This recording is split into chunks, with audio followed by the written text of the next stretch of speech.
호세아서 6장입니다. 오늘 아침에는 호세아서 6장 마지막 절이 11절까지입니다. 그래서 1절에서 11절까지 말씀을 같이 교독하겠습니다. 제가 먼저 한 절 읽겠습니다. 오라 우리가 여호와께로 돌아가자. 여호와께서 우리를 찢으셨으나 도로 낫게 하실 것이요 우리를 치셨으나 싸매어 주실 것임이라.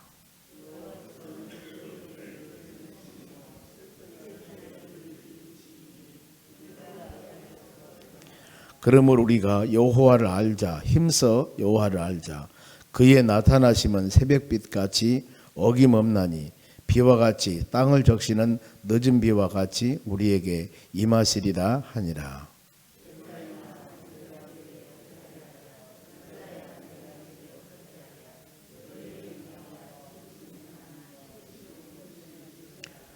그러므로 내가 선지자들로 그들을 치고 내 입의 말로 그들을 죽였노니 내 심판은 빛처럼 나오느니라.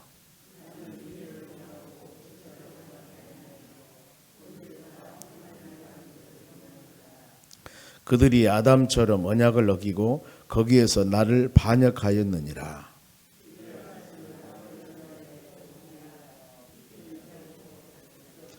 강도 때가 사람을 기다림같이 제사장의 무리가 세겜길에서 살인하니 그들이 사악을 행하였느니라.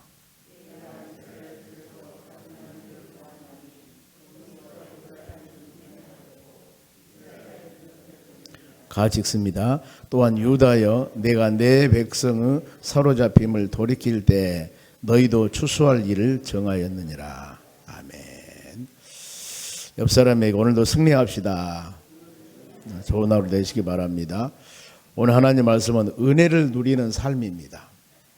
은혜라고 하는 것은 내가 노력과 힘으로 해서 어떤 것이 얻어지는 것들이 아니라 그저 하나님이 주시는 선물입니다. 그래서 이 신약에도 보면은 우리가 구원받는 것, 하나님이 여러분들을 건져준 것, 구원받는 것도 에베소 2장 8절에 은혜를 인하여 믿음으로 구원받았느니라. 하나님께서 우리에게 은혜를 주셔서 믿음으로 구원받는 하나님의 자녀가 되었습니다. 어제 아침에 5장은 교만에 관한 부분들을 같이 묵상을 했습니다. 잠언서 16장 18절에도 교만은 패망의 선봉이고 겸손은 존귀의 앞잠이니라 그랬습니다. 항상 우리는 낮아지는 모습을 가지고 하나님을 섬기자. 그 낮아지는 모습이 되려면은 하나님을 하나님답게 바로 아는 것입니다. 그리하면은 낮아지는 모습이 될 수가 있습니다. 이 사울이란 사람, 즉 이스라엘 나라 1대 왕 사울이라 왕도 역시 교만해서 하나님이 처음 쓸 때는 성령 은혜를 주었고 하나님의 왕으로서 온전히 세웠는데 나라가 강해지고 나름대로 교만하다 보니까 하나님께서 폐위를 시키고 다윗이 왕이 되었습니다. 중간에 우시아 왕도 역시 마찬가지죠. 나라가 부강하니까 제사장들이 하나님의 제단에 드릴 제물인데 왕인 본인이 하나님의 제단에서 제물을 드리려다가 결국에 나병이 걸려서 죽습니다. 이런 교만함. 그런데 신약에 보면은 이 사울, 바울이라는 사람은 처음에는 상당히 학문적인 지식이나 뛰어난 사람이기 때문에 물론 하나님에 대한 열정이라보다도 교만성이 많이 있었습니다. 그러나 그가 사도행전 9장에서 예수님을 만나고 난 후에 엄청나게 변합니다. 본인의 신분을 고백하기를 나는 만삭되지 못한 자 같은 사람이고 죄인 중에 괴수다. 그리고 세상의 모든 지식 이 부분들 나는 배설물처럼 여겼다. 예수님을 만나면 사람이 그렇게 변하게 되는 것입니다. 혹시라도 우리가 지금 믿음생활 해나가는 모든 과정에서 내 자신이 살아있다고 생각했을 경우에는 주님을 바로 만날 수 있도록 여러분 기도하면은 우리 입술과 고백은 또 되어지는 모든 열매들은 오직 예수님만 자랑하는 우리의 삶이 될 줄로 믿습니다. 하나님은 믿음의 자녀들을 선택해서 그들로 하여금 항상 지키시고 돌봐주시는데 그들이 그만해. 특히 호세아서는 그렇습니다. 하나님의 자녀들이 하나님을 등지고 세상 것들을 추구하고 윤리와 도덕적인 타락 이런 부분 때문에 하나님께서 몇 번이나 전체적인 내용이 하나님께 돌아오라는 겁니다. 돌아오라. 주신 은혜가 엄청 많은데 그 은혜를 잊어버리고 지키시고 돌봐주신 분이 하나님이신데 그거 잊어버리고 세상을 향하여 영적인 간음을 하면서 돌아오라는 소리를 잊고 그들을 방황할 때 계속 그 말씀 묵상해요. 오늘 이 말씀도 하나님께 주신 은혜를 잘 깨닫고 말씀 안에 거하라는 겁니다. 그래서 은혜 주신 하나님께서는 이 시간도 여러분들에게 이 말씀을 주시면서 우리의 심령을 두드리십니다. 열린 마음 가지고 말씀 받고, 하나님, 우리의 모든 삶이 예수 그리스도 안에서, 하나님 말씀 안에서 성령의 충만함 안에 살기를 원합니다. 이런 기도하는 우리의 삶이 되었으면 합니다. 먼저 은혜를 누리는 삶을 위해서 1절 봅니다. 오라 우리가 여호와께로 돌아가자. 지금 하나님의 자녀들이 하나님과 멀어 있습니다. 하나님께로 돌아가자. 왜요? 하나님의 사랑은 어떤 사랑인가? 많은 사람들이 그럽니다. 나 같은 사람도 하나님이 사랑할 수 있을까? 아니, 내 마음과 생각이 그야말로 세상에 빠져서 하나님께로 돌아오는 길이 너무 멀었다. 즉 돌아올 수 없는 길로 갔다. 이런 마음을 생각하실지도 모르겠습니다만 하나님은 그런 하나님이 아닙니다. 1절 말씀, 하나님께로 돌아갔을 때 하나님은 우리를 찢으셨으나 도로 낫게 하실 것이요, 우리를 치셨으나 싸매어 주실 것입니다. 이것이 하나님의 사랑을 나타내는 것입니다. 하나님은 그래요. 자로나 우리가 치우쳤을 때 하나님은 공의로운 하나님이기 때문에 믿음의 자녀들을 하나님 말씀의 기준에서 심판합니다. 공의로운 하나님이십니다. 그런데 그 심판이 책망이나 죽이기 위한 심판이 아니라 그 말입니다. 돌아오도록 사랑의 채찍임을 하나님 항상 마음에 가지면서, 여러분 혹시라도 우리의 삶이 내 계획과 마음대로 자로나로나 치우치고 하나님의 때에 따라 나를 책망하신다 이런 마음 가질 때에도 사랑 하나님의 채찍임을 믿고 낮아진 모습으로 회개했을 때 더 큰 은혜를 주실 줄로 믿습니다. 사람들이 우리의 삶 가운데 여러 가지 문제들이 있을 때 가끔 이 하나님과 관계를 상실해 버릴 때가 많이 있습니다. 이럴 때마다 복의 근원 되신 하나님, 우리에게 더 귀한 것, 복된 것을 주시기 위한 하나님의 은혜임을 마음으로 새기면서 항상 어떤 상황에도 회개하면서 하나님께 가까이 가는 우리 신앙이 되었을 때 그 신앙을 성장하고 성숙한 신앙이 될 수가 있는 것입니다.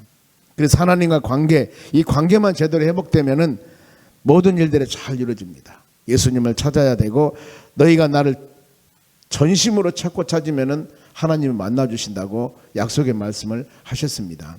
신앙은 그래서 하나님과 우리와의 관계성이라고 그랬죠. 관계성. 그래서 저는 개인적으로 요한복음 15장 말씀을 굉장히 좋아합니다. 포도나무 가지 비유. 포도나무 가지. 가지가 열매를 맺기 위해서는 바로 나무에 붙어 있어야 됩니다. 그러면은 분명히 가지는 때에 따라 시절에 따라서 잎도 나고 그 다음에 꽃도 피고 열매를 맺게 되어 있습니다. 가지는 노력을 안 해도 돼요. 나무에 붙어 있기만 하면 되는 것입니다. 우리의 모든 삶도 그렇습니다. 내가 모든 열매를 맺으려고 아무리 발버둥을 쳐도 주님이 역사해 주지 않으면 그것은 헛수고가 되는 겁니다. 예수 그리스도 안에서 이 모든 일이 선한 목적이며 하나님 영광을 위한 것들인가, 이걸 깊이 생각하셔야 됩니다. 잘못하면 우리는 내 자신의 의를 나타내는데 전심을 다합니다. 많은 사람에게 칭찬을 받기 위해서 전심을 다합니다. 물론 이건 나쁘다는 일은 아닌데, 그러나 우리의 그 목적의식이 잘못됐다는 겁니다. 우리 모든 삶은 먹든지 마시든지 무엇을 하든지 분명히 성경은 가르칩니다. 하나님 영광을 위해서. 이 삶이 이 하루도 여러분의 가정, 사업장, 일터 모든 곳에 임하는 그런 하루가 되시기를 바랍니다. 그러면은 하나님을 찾을 때 주신 은혜 분명히 말씀했죠. 상처를 아물게 해주신다는 겁니다. 보면은 찾으면은 치셨으나 싸매 주신다. 구약의 욥기 5장 18절에도 동일한 말씀이 나옵니다. 하나님은 아프시게 하시다가 싸매시며 상하게 하시다가 고치시며 6가지 환난에서 너를 구원하며 7가지 환난이라도 재앙이 너에게 미치지 못하게 할 것이다. 하나님의 약속 있는 말씀입니다. 사무엘상 2장에도 보면 한나의 기도가 나옵니다. 하나님, 나는 하나님이 죽이기도 하고 살리기도 하고 가난하기도 하고 부하기도 하고 높이시기도 하고 낮추시기도 하고 세우시기도 하신 분이 하나님이심을 믿습니다.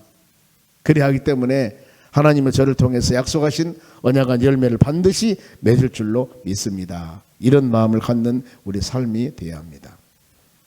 그러면은 하나님께 돌아오라고 그러는데 어느 시기에 돌아올까? 믿음의 자녀들이 하나님 말씀을 들을 때 수많은 말씀에 깨달음을 주십니다. 성령께서 이 시간도 동일하지만은 모든 예배 때 말씀을 들을 때마다 거저 듣는 것은 아니죠. 우리가 열린 마음으로 하나님 말씀을 사모하면은 그 말씀을 통해서 하나님이 우리에게 깨달음을 주셔요. 그러면 깨달음을 주었을 때 우리는 그 깨달음 주심에 대한 행위, 은혜 주심에 대한 행위, 그냥 듣고 말아버린가, 그것을 어떻게 행동을 하는가, 어떻게 열매를 맺어 나갔는가, 이것이 중요하죠. 보면은 여기에 하나님이 이런 하나님이라고 말씀했습니다. 상처를 싸매주신 하나님. 그런데 그들이 2절 말씀 봅니다. 여호와께서 이틀 후에 우리를 살리시며 셋째 날에 우리를 일으키시리니 우리가 그의 앞에 바로이 살지어다. 회복의 시기는 이 이틀이나 3일은 짧은 시기를 상징하는 겁니다. 하나님의 은혜와 하나님의 사랑은 더지지 않는다 그 말이에요. 속히 내가 도와줄 것이다. 이 약속의 말씀입니다. 어렵고 힘든 일이 있을 때 낙심하지 마시고, 왜요? 빠른 시일 내에 하나님께서 우리를 하여금 치유해 주시고 회복해 주신다는 겁니다. 그리하여서 빌립보서 4장 6절 말씀과 같이 많은 여러 가지 일이 있다 할지라도 이 일 때문에 염려 근심은 멀리하고 우리가 할 수 있는 것은 감사합니다 하면서 간구기도 하라는 것입니다. 그리하였을 때 하나님께서는 그 우리 기도 제물 모든 지각에 뛰어난 그리스도 평강이 너희 마음과 생각을 지키시리라. 하나님의 약속의 말씀입니다. 우리 염려 근심보다도 감사하면서 기도하는 마음, 왜요? 하나님의 말씀에 그렇게 기록합니다. 하나님의 이런 믿음의 삶을 살기를 원하시고 계십니다. 그리하여서 하나님을 향하는 마음의 자세입니다. 내가 상처가 났을지라도 내가 치료해 줄 것이다. 그런데 빠른 시일에 더디지 아니할 것이다. 이 약속의 말씀을 들었으면 우리의 신앙이 어떻게 돼야 되겠습니까? 3절 같은 목소리 읽습니다. 시작. 그러므로 우리가 여호와를 알자, 힘써서 여호와를 알자. 그의 나타나심은 새벽빛같이 어김없나니 비와 같이 땅을 적시는 늦은 비와 같이 우리에게 임하시리라 하니라. 반드시 하나님께서는 임하신다. 누구? 그래서 하나님을 알자는 겁니다. 여기서 알다라는 단어는 지식적으로 그냥 우리가 계산적으로 아는 것이 아닙니다. 여기서 알다라는 이 단어는 원어의 뜻은 경험과 체험을 통해서 알자는 거예요.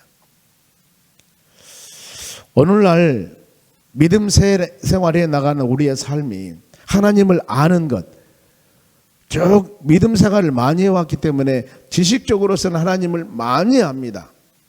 그런데 실질적으로 그 지식적으로 알고 있는 모든 신앙이 체험적으로 나에게 올 수 있는 것, 내가 느끼는 것입니다. 이래서 여러분 우리는 확실히 많이 기도해야 됩니다. 이를 알 때 하나님을 주신 은혜, 즉 때를 따라 누구나 모든 사람에게 하나님은 은혜를 주신다고 약속하십니다. 그러면은 자 새벽마다 여명, 해가 떠 여명을 오듯이 주님께서도 어김없이 우리 하나님은 모든 심령들에게 도와주시고 해마다 오는 가을빛처럼 땅을 적시는 봄빛처럼 계속 주님은 시절에 따라 때에 따라 믿음의 자녀들을 두드리고 은혜를 내려주신다는 겁니다. 바다에서 밀물과 썰물이 들어오고 나오고 하듯이 끊임없이 시간에 맞춰서 주의 은혜 사모하는 자들에게, 말씀 믿고 나아가는 자들에게 반드시 분명히 하나님께서는 주심을 여러분 마음속으로 깊이 새기셔야 합니다.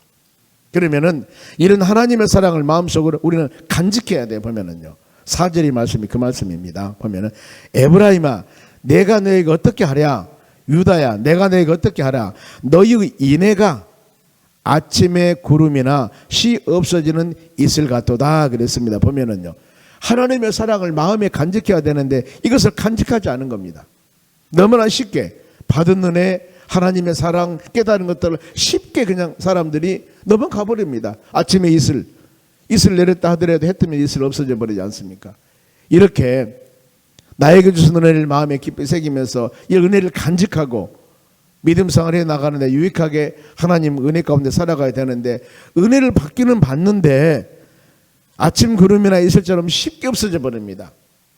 그러지 말라는 거예요. 고린도후서 6장 2절에도 지금은 구원받을 때요, 지금은 은혜의 때라 그랬습니다. 지금 여러분 그런 시기 아닙니까?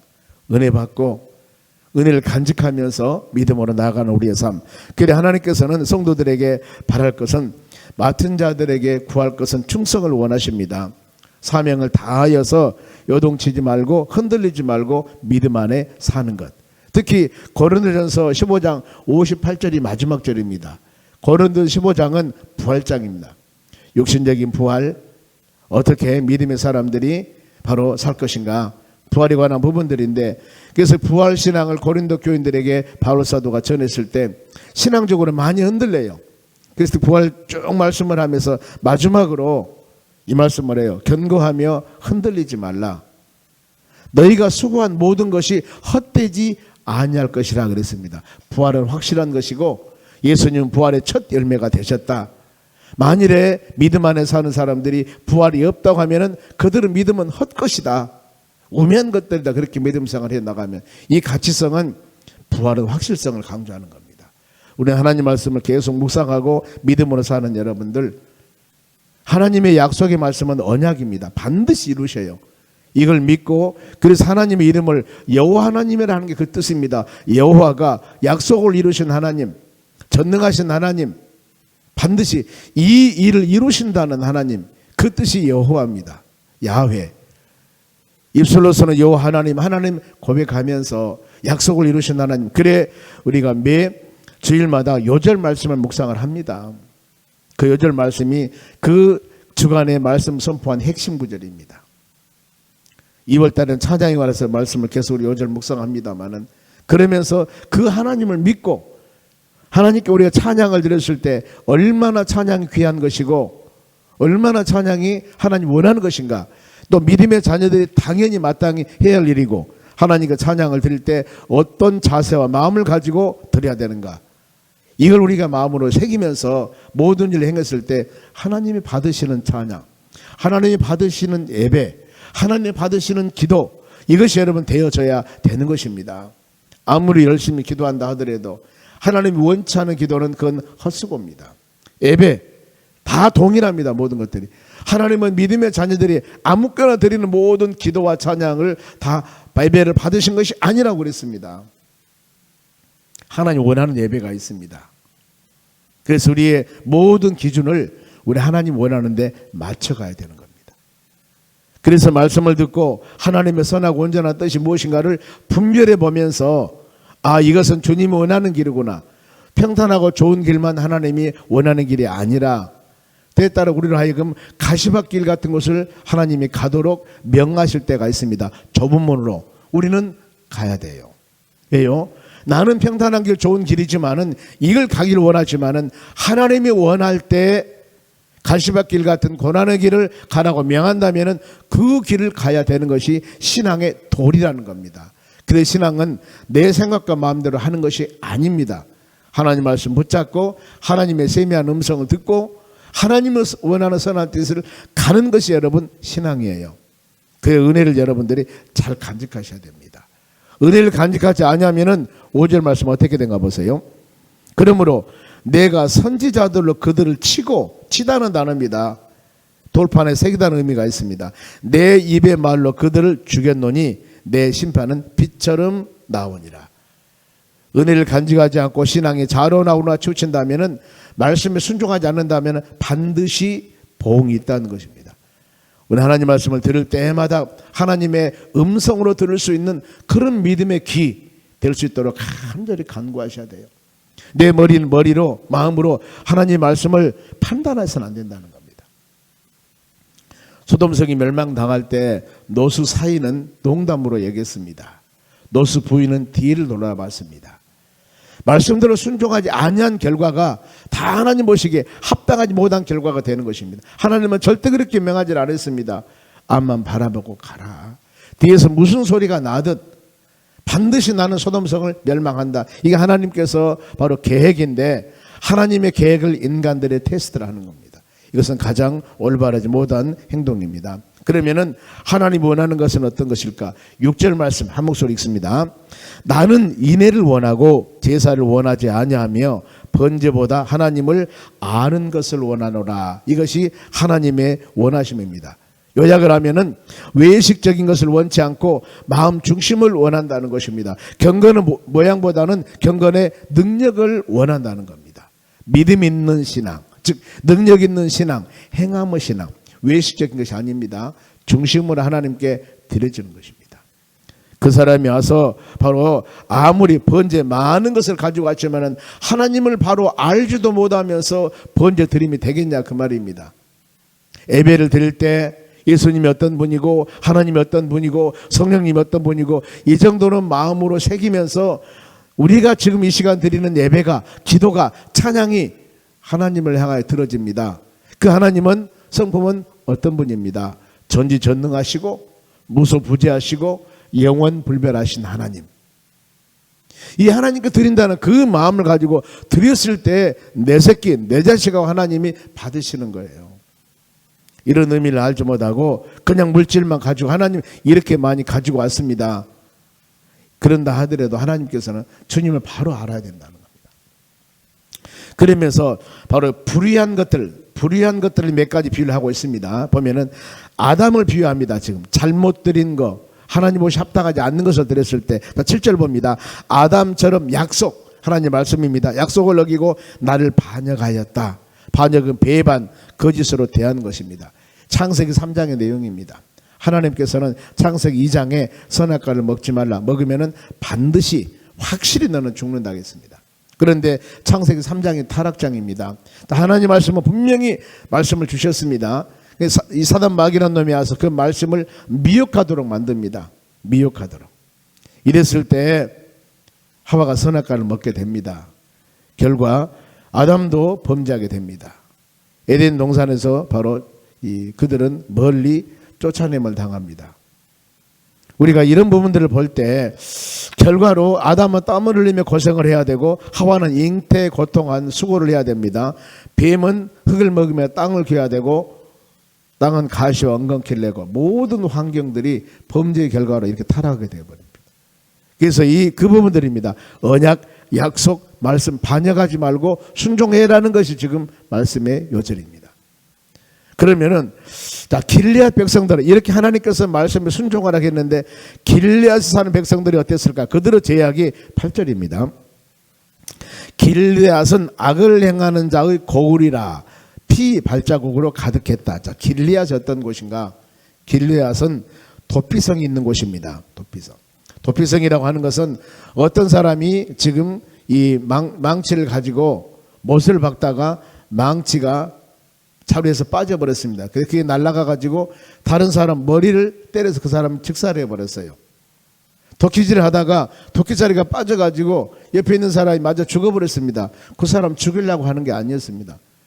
그러면 구약이 어떻습니까? 보복법 이는 이 눈은 눈 죽이러 올 것이요 누가. 그러면 빨리 이 도피성으로 도망가야 됩니다. 그 성에 도망가면은 누구도 신성적이기 때문에 들어올 수 없습니다. 거기를. 저 사람이 살인자이기 때문에 내가 잡으러 갔는데 도피성으로 들어가 버리면 거기 안은 들어올 수가 없어요. 그리고 제사장이 제사를 드리면 그 죄를 사함을 받는다고 합니다. 원한 죄가 아니었어요. 이것은 오늘날 교회의 그림자입니다. 마태복음 11장 28절에 수고하고 무거운 짐진 자들 내게로 오라고 그랬습니다. 우리가 세상에 많은 범죄함 많은 죄악을 짓고 산다 할지라도 예수 그리스도 안에 돌아와서 주의 이름으로 모든 죄 사함 받고 믿음으로 주의 나라 소망하며 하나님 백성들을 사게 된다는 것을 말씀하고 있습니다.